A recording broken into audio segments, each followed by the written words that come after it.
It's Friday afternoon. 412 million people have asked me how to do that last question in the amino acids protein sheet about how to construct that protein structure. Well, 5. But still, let's have a look. I assume if that many people have asked, then other people are having the issues.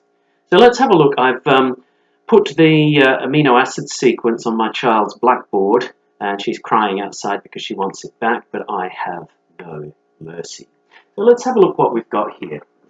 So I've put these up here, and we have to deconstruct the R group properties in order to work out the three-dimensional structure of these. You can see I've got a bunch of these in a model in order to try and illustrate this later, and they're not falling apart for now.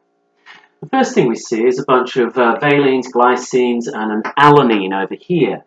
And they, if we look them up, we find they're hydrophobic.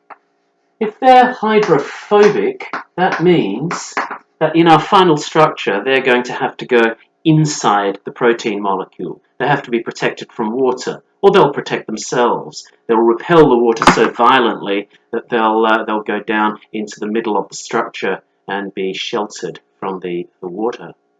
There's a couple of other things that really stand out when you look at it. Boring, boring, boring. Aha! Lysine. That's got an NH2 group. And the NH2 group is going to attract an H+ when it's in water, which of course it is because it's in a body. And that will be a positive ion. That's a basic amino acid R group.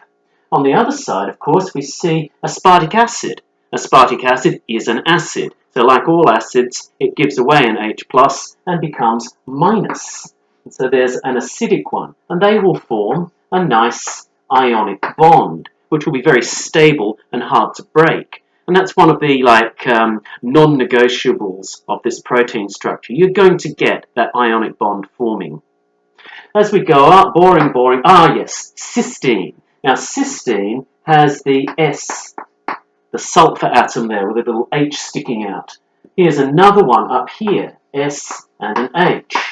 And when they come together, if they come together, they're going to form a very stable bond, this time not an ionic bond, but a covalent one between the sulfurs.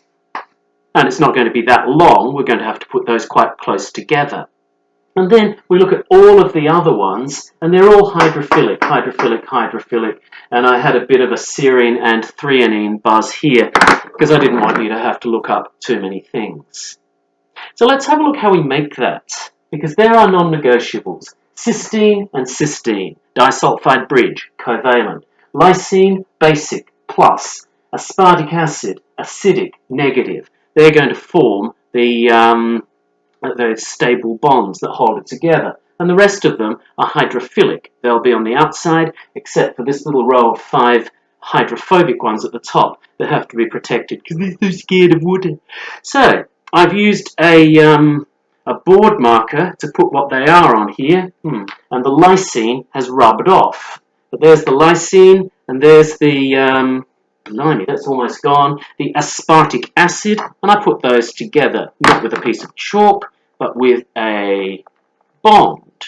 Okay, nice. So they've produced that lovely ionic bond, and that's going to be very stable.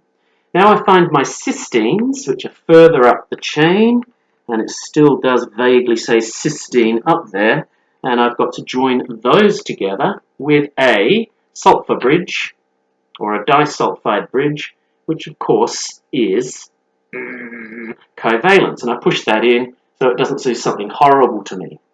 And then, that's very nice. All of the red bits represent hydrophilic molecules. I'll bring it out so you can see the whole thing. But all of these black ones over here, they're the hydrophobic ones. So I have to bend it over and put it in here. Now, there it is. So you're going to have to represent that two-dimensionally on a page. Those of you who have tried know that it's going to be a terrible mess. But essentially, that's the sort of thing it's looking like. So make the cysteines into a disulfide bridge first, the acid and the base, the lysine and the aspartic acid, into an ionic bond, and then just push the hydrophobics into the middle and leave the hydrophilics outside. Isn't that just awesome?